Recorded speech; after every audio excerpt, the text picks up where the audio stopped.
Free fire game খেলতে শুরু করি 2020 সালে। এলাকার ভাই ব্রাদার গুলোকে দেখতাম রাতে এক জায়গায় বসে বসে শুধু চিল্লাচিল্লি করতো।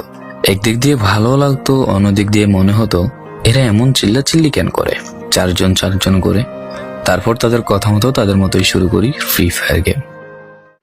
প্রথম দিন গেম খেলে রাত জেগেছি 11টা, যেটা ছিল রাত জায়গার প্রথম কারণ এবং প্রথম ভালোবাসা। এলাকার বন্ধুরা মিলে রাত হলেই আড্ডার আসর দিয়ে বসতাম আর শুরু করতাম গেম খেলা। সবাই তখন গেম খেলা নতুন শুরু করি। এত পরিমাণ আনন্দ ছিল গেমটিতে যে বলে বোঝানো সম্ভব না। তখন ভালো কোনো ফোন ছিল না, ল্যাগ করতো, তবুও খেলতাম। আব্বু আম্মুর কি পরিমাণ বকাঝকা খেয়েছি সেটা বলা বাহুল্য। অনেকদিন তো স্কুলও যাইতাম না, বন্ধুরা বসে গেম খেলতাম। কিছু টাকা জুগিয়ে কয়েক মাস পর একটা লেভেল আপ পাস ছিল না, 200 টাকায় বোধ হয় 800 ডায়মন্ড পাওয়া যেত। তো সেখান থেকে 800 ডায়মন্ড থেকে একটা অলক ক্যারেক্টার নিই। আর সেই অলক ক্যারেক্টার ছিল তখনকার সময়ের সবচেয়ে দামি ক্যারেক্টার।